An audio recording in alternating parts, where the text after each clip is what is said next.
لا إله إلا الله لا إله إلا الله. أعوذ بالله من الشيطان الرجيم. بسم الله الرحمن الرحيم. والصلاة والسلام على مولانا رسول الله سيدنا محمد وعلى آله وصحبه ومن والاه. رب اشرح لي صدري ويسر لي أمري واحلل عقدة من لساني يفقهوا قولي. يا همة الشيخ دور لنا بهذا المحضر والتأتي بنظرة تأتي لنا بزفر ولا حول ولا قوة إلا بالله العلي العظيم. وإن يكاد الذين كفروا ليزلقونك بأبصارهم لما سمعوا ذكره ويقولون إنه لمجنون وما هو إلا ذكر للعالمين. Assalaamu aleykum wa rahmatullahi wa barakatuhu. bu ko defee dars bi dinañ rappeler partie française u dars bi passé numéro 6 ñu daal di ko jàng doog a dugg ci wolof dars 7 doog ci teg partie française am. Ne sont jamais purs les corps gras auxquels a été mêlée une substance impure. La viande cuite ou bien laissée en contact avec une substance souillée ou impure. Les olives confites ou salées avec une substance impure ou bien les olives confites ou salées dans une substance non pure. Les œufs cuits avec ou dans une substance impure, une eau impure. Les vases de terre dans lesquels on a mis un liquide impur, comme par exemple une eau souillée, une matière souillée, du vin, une graisse immonde ou du sang ou toute autre impureté. Cette vase de terre, lorsqu'elle devient lorsqu'elle passe de l'état liquide à l'état solide, parce que c'est à la base de la terre cuite, et quand cette terre cuite devient sec, elle devient un corps solide. Mais quand cette terre cuite est mêlée à une substance impure, quand elle devient solide et qu'on l'appelle vase par exemple, qu'on y applique le vernis, c'est à ce moment donc elle n'est plus pure. On considère cette vase comme impure. Même si on y met de l'eau, cette eau sera considérée comme souillée. Parce que quand la vase à l'état liquide, lors de la fabrication, quand la motte de terre cuite a été mêlée avec une substance impure, ça pénètre facilement les pores. Donc c'est la raison pour laquelle quand elle se solidifie, donc cette impureté aussi sera toujours là. Donc autant la détruire, la jeter que de l'utiliser. On peut tirer avantage et se servir des choses souillées par le contact de substances impures, mais jamais de choses impures par elles-mêmes, pour les lieux autres que les mosquées et pour les besoins de l'homme autres que son alimentation. Donc voilà en somme l'économie de ce dars en français. dellu si waat nañ tey ak suñu juróom-ñaareelu dars ci Muxtasarul Xalil juz awal mooy tome 1. ñu doon jàng ba léegi ci jëmm yi laab ak li laabul, nekkoon ci faram fàcc bi. waxoon nañ ci dars bi weesu diw ak yàpp bu ñu togg su dee dafa am sobe deesu koy jëfandikoo mook olive yeeg nen yi ñu baxal yeeg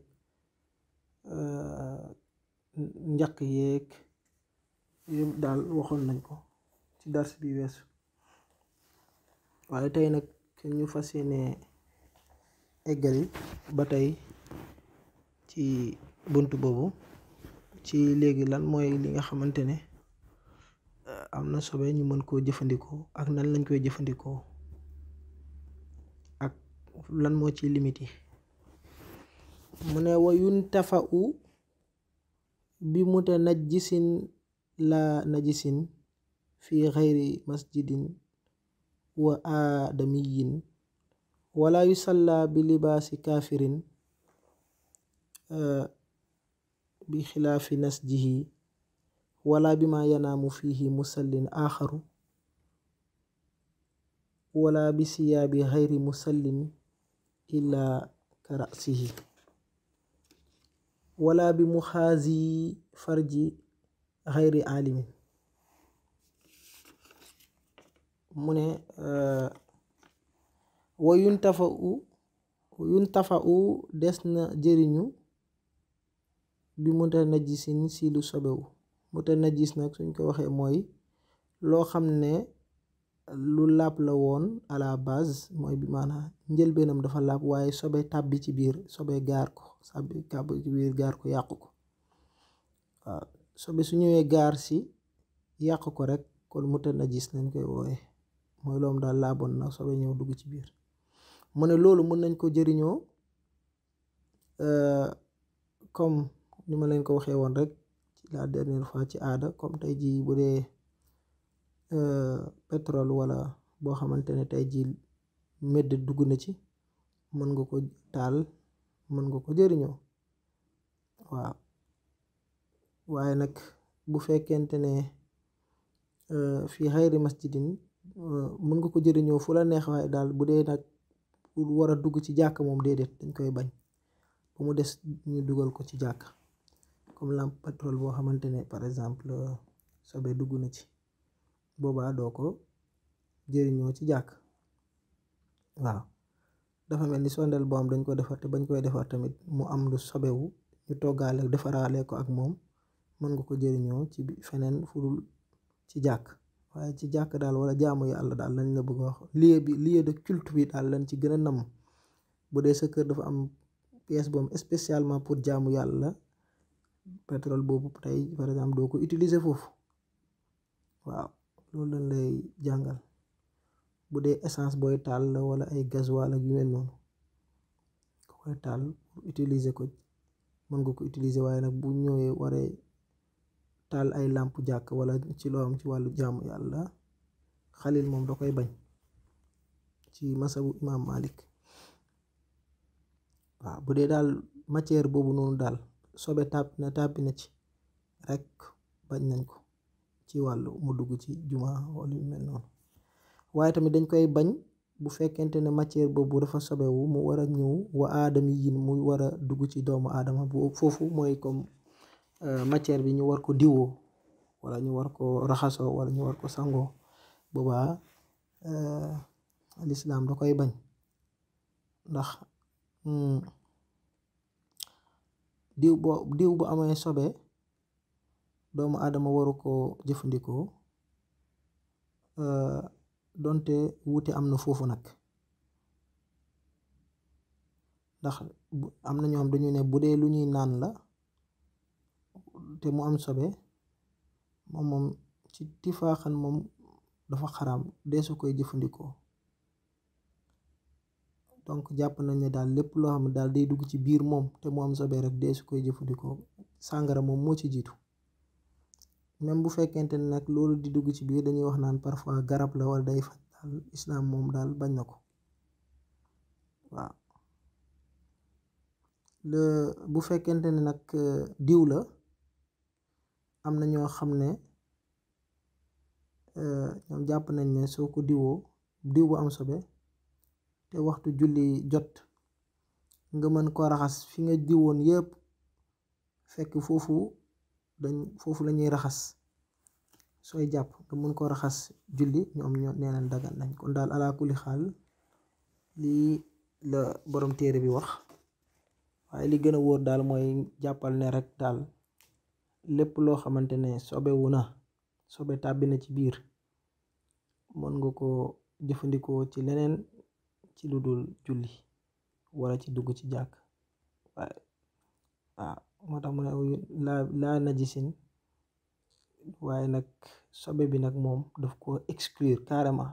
moo tax mu ne la lu sobewu mën nga ko jëfandikoo ci aada comme sànq ni ma la ko waxee, waaye sobe bi ci boppam moom bu dee nag dafa takk sa kaw, loolu nag moom muy sa yére wala ci sa matériel sa sajaare bi ngay julli wala ci kurus beeg wala boobu moom tifaax na nga koy dindi.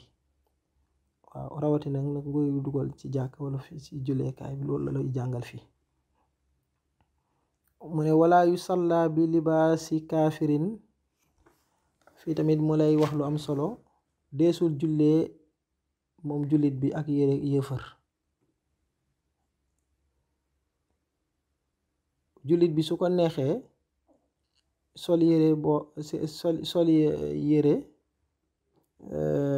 sol yére yéefar, waaye nag du ko jullee, ndax dañuy jàpp ne yéefar mënul watandiku sobe. loolu mooy waral ñuy tere jullit di jël kiyam, parce que ku xamul àtte sobe rek daanaka sax lañ ciy gën a jublu.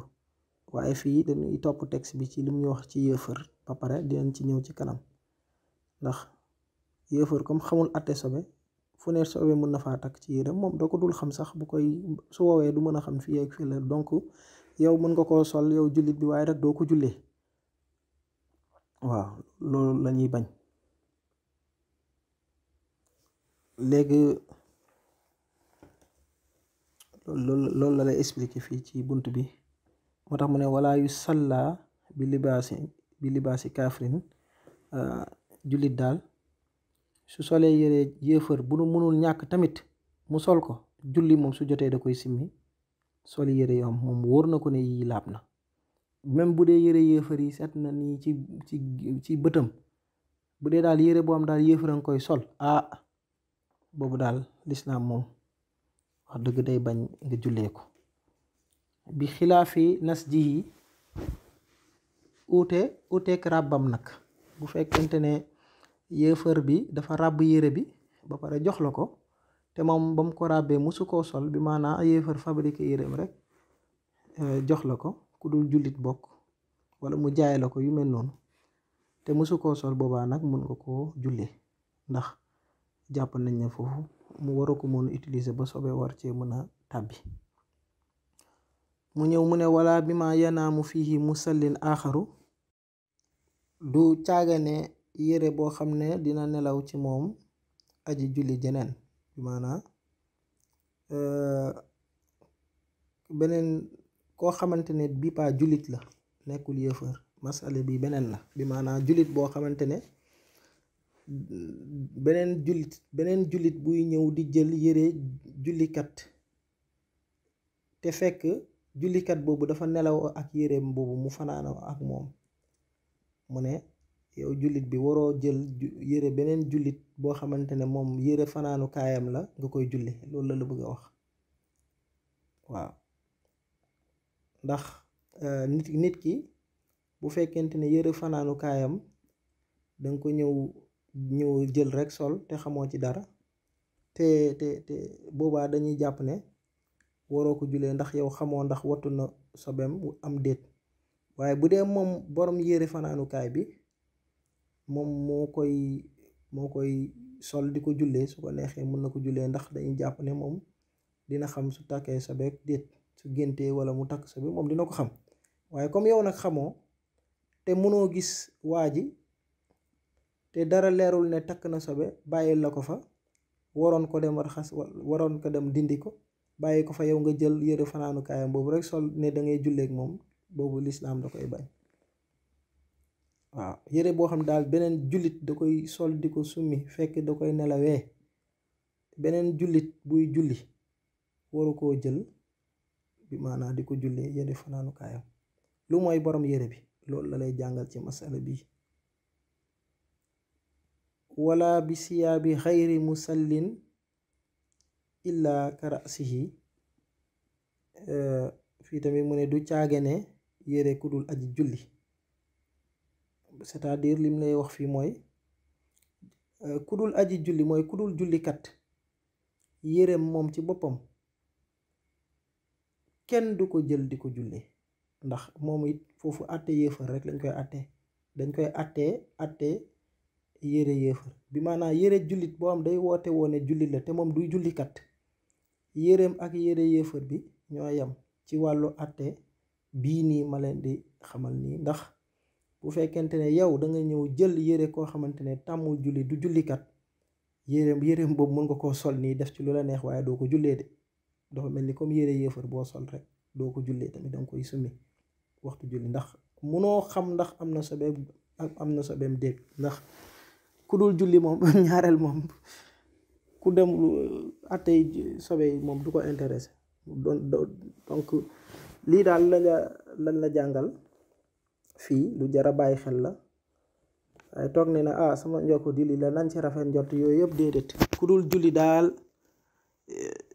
kenn du sol yéreem di ko julli, loolu daal la jàngale. ndax soo xoolee sax jullit Yonent bi sallallahu alayhi wasallam dafa wax ne soo leen ko gisee muy dem ci jàkka ji seedeel leen ko ngëm, waaye nag ku dul gis ngay julli nag moom xawma lan la war a seedeel. donc loolu c'est la base, moo tax Baay Ñas radiyallahu anhu di ko wax mu ne jaamu yàlla yépp dafa mel ni ay cër ci yaram, mu ne waaye julli dafa mel ni bopp mooy bopp bi, mu ne ndax nit suñu daggee bopp bi dina dund, ñu ne ko déedéet, mu ne julli noonu la mel ci cër yi. kon nag julli bu dul julli nag moom kenn xamul sa mbir, yàlla na si yàlla musal. mu ne nag kon yére jullit tey woowee jullit la te fekk moom du jullikat, duy faral di pratiquer la prière, kenn du ko sol di ko julli mook yére yéefara yam illa karasihi, ba mu des mbaxaneem wala kaalaam wala loo xamante ne daal da koy teeñ ci boppam, da koy teg ci boppam. loolu moom nangu nañ ko, ndax jàpp nañ ne jullit moom lu mu sàggan xanaa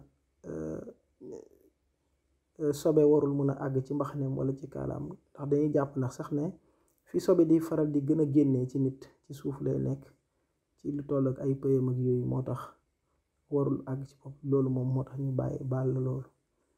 waaw mu ñëwaat ci beneen àtte tamit mu ne wala bi mu xaasi farji xayri aalimin, du caagin ne aji tolloog pëyi kudul aji xam, c'est-à-dire fii lu mu la bëgg a wax fii mooy koo xam ne xayri aalimin xamul fii nag boroom xam-xam bi fii firiwul boroom xam-xam, waaye dañuy wax ne xayri aalim ku xamul mooy ku xamul àttey laab ak àttey sobe lañ bëgg a wax. bi maanaa koo xamante ne xamul àttey sobe ak luy laab ak lu laabul, moom yére bi nga xamante ne mbubbam bi nga xam dafa tolloog pëyam wala awraam li tolloog foofu, kooku yi tamit yéreem loolu kenn du ko jël di ko jullee, doo ko sol yooyu di ko jullee. comme exemple par exemple ci tënk caleçon moom par exemple, waaw ndax caleçon moom par exemple day tolloog pëyam wala awraam, caleçon mënoo ko sol ba pare nga àbb ko caleçon ba pare di ko jullee, ndax bu fekkente ne moom xamul àttey laab déedéet, yow kon doo mën a utiliser loolu. donc fii da ngay gis ne rek àtte bi technique bi daal mooy àtte jullit bi xamut mook yéefari bi presque sax soo xoolee seen yére yi ñoo bokk àtte daal ci niñ koy jëfandikoo. waaw jullit boo xamante nee na jullit la te xamut àttey laab ak luy laabal ak sobe, moom yéreem ak yére yéefar daal ñoo bokk benn wattandiku ci niñ leen war a wattandiku. mën nga leen sol waaye doo leen jullee ci tënk daal. waaw moo tax bu dee jigéen la tamit même chose, bu dee sëram tamit lu tolloog awraam moom it beneen jigéen du ko jullee. waaw mën nga koo sol nag waaye sañoo ko jullee. loolu la bëgg a wax ci bunt bi. boo defee incha allah dina ñëw ci yeneen bunt yi wax ci wàllu takkaay yeeg yooyu, ndab yeeg yooyu. or yeeg xaalis yi incha allah ñu yemale dars bi fii di gërëm di nuyu ñuy déglu di suivre ci madrasatul baytil mamour ci chaîne YouTube bi ak ci site internet bi baytil mamour www.baytilmamour.net bi di gërëm suñu sëriñ mi ñu taxawalal jàngukaay yi jox ñu ci ndigal di insaarullah di ko ñaanal yàlla gudd fan ak wér ak yokkute ci zaahir ak ci baatin wa ma zalika alallahi bi aziz. Assalamu alaikum wa rahmatullahi ta'ala wa barakatuhu. Nous en venons à la partie française pour cette 7e leçon du tome 1 du livre de jurisprudence islamique Mukhtasarul Khalil selon le rite malikite, qui dit ici qu'on peut tirer avantage et se servir des choses ou matières souillées par le contact de substances impures, mais jamais des choses impures par elles-mêmes. C'est-à-dire ce qu'on dit Aïnou Najasa, c'est-à-dire la chose impure elle-même, on ne peut pas tirer avantage sur elle, ni se servir d'elle. Il faut toujours la nettoyer ou l'enlever, l'impureté, c'est-à-dire la souillir. Tandis que si une matière ou une chose contient une substance impure, on peut s'en servir ou en tirer profit, mais jamais dans la mosquée. Par exemple, une lampe à pétrole ou à incandescence dans laquelle le pétrole est mêlé à une substance impure, on peut l'utiliser pour éclairer ou pour d'autres activités, pour allumer nos groupes, pour les chants, etc. Mais quant à l'allumer ou l'utiliser dans une mosquée, cela est formellement interdit.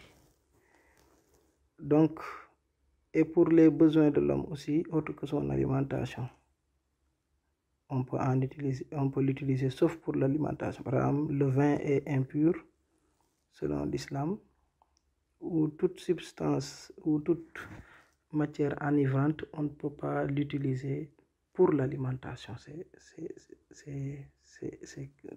C'est vraiment prohibé. Il est défendu aussi de prier couvert du vêtement d'un infidèle. C'est-à-dire un infidèle, quelqu'un qui n'est pas musulman, qui nous donne son habit, on peut le porter, mais on n'a pas le droit de prier avec cet habit. C'est-à-dire une personne qui boit du vin, par exemple. Comme le vin est une substance impure, si cette substance se mêle avec l'habit, donc cet habit ne doit pas être utilisé lors de la prière. Il en est de même d'un tissu fabriqué ou travaillé par un infidèle, un idolâtre, quelqu'un, un kafir, c'est-à-dire un idolâtre. S'il nous donne un tissu qu'il a fabriqué ou qu'il a travaillé ou bien qu'il nous a vendu, par exemple, on peut l'utiliser pour nos courses, nos travaux, etc. Mais pour faire nos activités, mais on ne peut pas prier avec cet habit. On n'accomplira pas non plus la prière avec couvert d'un vêtement ou de toute étoffe quelconque sur lesquelles aura dormi un autre musulman. Ça aussi, c'est bon à savoir, parce que on peut se dire que non, telle personne c'est un musulman, donc on peut utiliser son pyjama de nuit, par exemple, et pour prier avec. Non, on peut l'utiliser, on peut porter ses vêtements, mais on ne peut pas prier avec son vêtement ou son étoffe. Si cette dernière aura dormi avec. Parce que la personne qui dort avec son vêtement peut savoir si son vêtement est souillé ou non. Supposons que ce vêtement soit souillé la nuit et qu'il se réveille avec, et qu'il envisage par exemple d'aller enlever la souillure et qu'il laisse ça donc là-bas ou quelque part. toi tu viens, tu prends son vêtement, tu le portes et tu pries avec, donc ta prière n'est pas valide, n'est pas valable. Donc pour éviter tout ça, c'est pourquoi on dit que une personne qui aura dormi avec son vêtement, même si c'est un musulman, on ne doit pas utiliser son vêtement pour faire la prière avec. Donc c'est une leçon à connaître. Qui même est exact à faire ses prières, même s'il fait ses prières aussi. Il est aussi défendu de prier couvert d'un vêtement venant d'un individu qui ne fait point ses prières ou qui ne fait pas bien ses prières. Ça aussi, c'est bon à savoir. Mais on peut prier en ayant sur la tête donc son chapeau ou donc les pièces de coiffure si c'est un homme par exemple, donc ou une femme selon le cas, parce qu'on juge que ces pièces de coiffure sont éloignées des parties du corps par lesquelles s'échappent les causes d'impureté. Il est défendu de prier couvert des vêtements qui avoisinent les parties inférieures du tronc d'un homme autre qu'un homme instruit et religieux, est capable alors de savoir et d'indiquer si tous ses habits sont en état de pureté, comme il le fait pour la prière. Donc, si cet homme est instruit, ici alim veut dire un homme qui connaît les règles de jurisprudence liées à la pureté. Donc, s'il ne connaît pas ça et que tu prends par exemple un de ses habits comme son caleçon par exemple, si c'est un homme ou selon que ça soit une femme ou un homme, on ne peut pas prendre ses habits, les porter et prier avec si cet homme n'est pas instruit. Maintenant, si c'est quelqu'un qui est instruit, qui est religieux, qui pratique bien sa religion, alors dans ce cas on peut porter son vêtement et prier avec. Donc ici ce qu'il faut retenir, c'est que c'est le même principe qui est appliqué à l'idolâtre qui sera appliqué aussi à quelqu'un qui est musulman mais qui n'est pas instruit. Ces habits, on ne les porte pas pour prier, de même que les habits de l'idolâtre, on ne les porte pas pour faire la prière. Voilà. Donc voilà, ainsi prend fin la traduction de cette 7e leçon de Khalil Oma Zalik Alallahi Aziz. Assalamu alaikum wa rahmatullahi wa barakatuh. La ilaha illallah, la ilaha illallah.